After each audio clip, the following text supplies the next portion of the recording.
if you're anything like me, you probably went through an identity crisis. And you know what? I'm really going through one. But let's get to making some coffee first. Today, we're making the last of my purple days from Morning Movement Coffee Company. So, the current identity crisis I'm going through is, am I homeless? Am I Babylonian? Am I a Disney adult? I don't really feel, well, I never really felt homeless because every night I would tell people I'm going home. So I clearly felt like I had a home,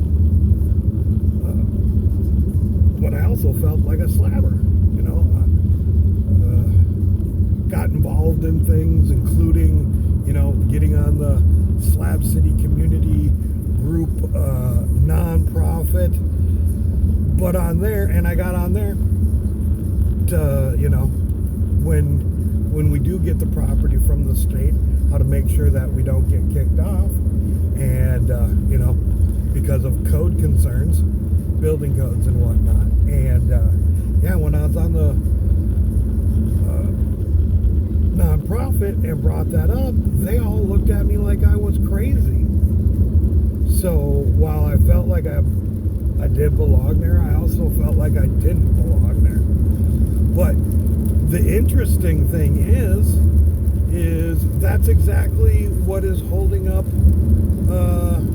Slab City getting the property. Is a while back ago they were working towards trying to turn it over to somebody, and they told the people to withdraw their bids. There was a couple of different bids in on it.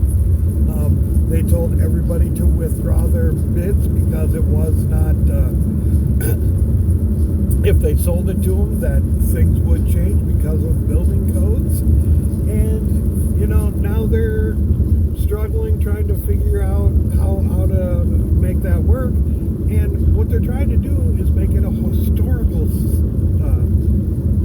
historical. And the problem with things that are historical is once they're labeled historical, they can't change. So, like, people couldn't build anything else there. They couldn't add to it because then it would no longer be historical.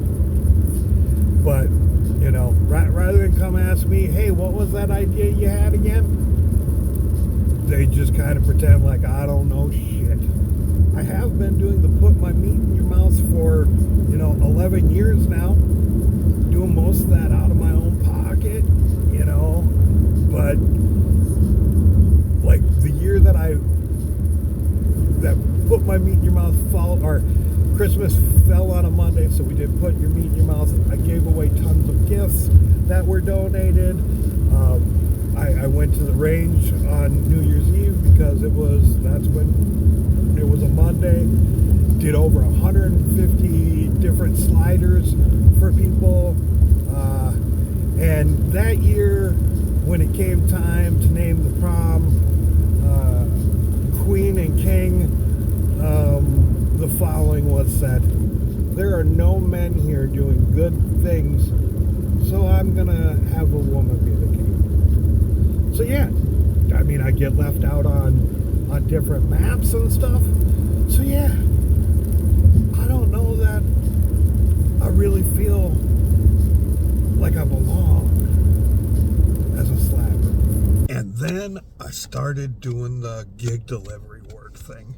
And I was spending a lot more time up in Palm Springs, going to the street fairs up there, food carts, and going to comedy shows, and, you know, really kind of starting to feel a bit Babylonish, you know, not so much a homeless slabber anymore, but, you know, now I'm fitting in with Babylonians, and, you know, going into gated communities, but, you know, as much fun and time that I was enjoying, and like Palm Springs really made me feel at home because, you know, the second most, or the most popular out-of-state plate is Minnesota. You see the most of them out there. And there's a lot of Honda elements there. So, like, I was really feeling, like, shit, I belong here, but still not all the way.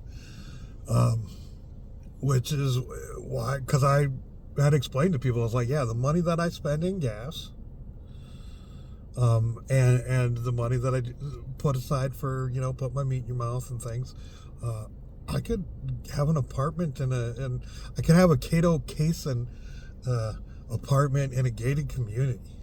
So, like, yeah, but never went that way because, like, don't really feel like I fully belong there either.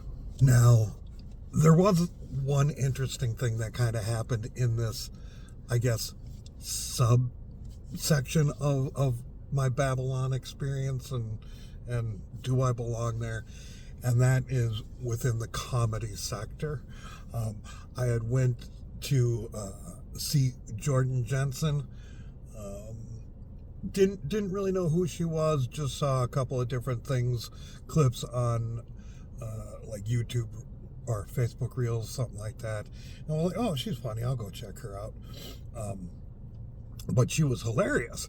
And not only was she hilarious, but I was sitting close enough where, some crowd work was done on me, which happens a lot. Which kind of made me feel like I belong there. Like, if I'm constantly getting called out by the people who do crowd work, well, clearly there's a reason for it. And, like, that really hit me a lot harder the second time around I went to see Jordan Jensen. Because, yeah, the first time I went to see her, I originally thought she was funny. I saw her. I thought she was fucking hilarious. I ended up going and seeing her and Ian Finance at the Improv in Hollywood, like a couple of days later, sort of thing, because she was that funny. So yeah, second time around, I go to see her. She comes out on stage and she's like, "Hey, I know you," said my name. So, at the end of the show, we get to chit chat and, do the picture. I like the meet and greets. And, the first time she said I look like a lawn gnome. The second time around, she's like, "Oh, it's my lawn gnome." And I'm like, "All right," or garden gnome. And I'm like, "All right, so that's what she calls fat people, is garden gnome. Don't look too much into this. Your name is the same as her mom's name. Like, there could be real easy reasons why she remembered you." But then she asked how my daughter was and used her name. Now, here's the thing. I really don't talk about my daughter that much because of the situation where she was physically abused at 2 years of age. So, like, I try to protect her as much as possible. And even though she's an adult, and that is by not talking about her that much. However, at a comedy show, I felt like a little bit like it was AA and nobody really knew me, so I could say shit and not have to worry about it. But she actually remembered. So, I don't know. Maybe I don't belong in Babylon, but maybe I belong in comedy. I don't know. And another community that I feel like I fit in, but I don't fit in, is the Disney adult community. Yep, that's right. I may not own the ears, but I am a Disney adult. But, I don't get to go up there that often as I like. And for those of you that don't know, I am a magic key holder. So if you ever do want to go and would like to hang out with me there, just let me know ahead of time. I can schedule a day to go with you, and yeah, we'll have a good time. I've already done that with Desert Deb and Zeb. We had a great time. But yeah, I mean, I'm not going to be able to make a whole bunch of videos like other people, but I have started my own channel. It's called The Homeless Key Holder, and it will be linked in the descriptions shortly. Yeah, but because I don't know that I really fit in there either. I'm what they call a single rider. My buddy Joyce no longer goes with me because I don't know that we're no longer buddies. So yeah, he just got me hooked on heroin and left me. Basically, I mean that's kind of what Disney is. Not gonna lie, it is fun. Enjoy it every time I go.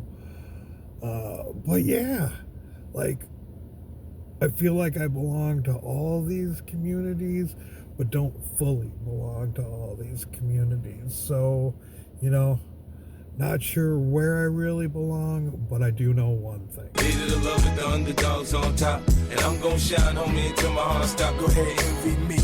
I'm Raps MVP, and I ain't going nowhere, so you can get to know me.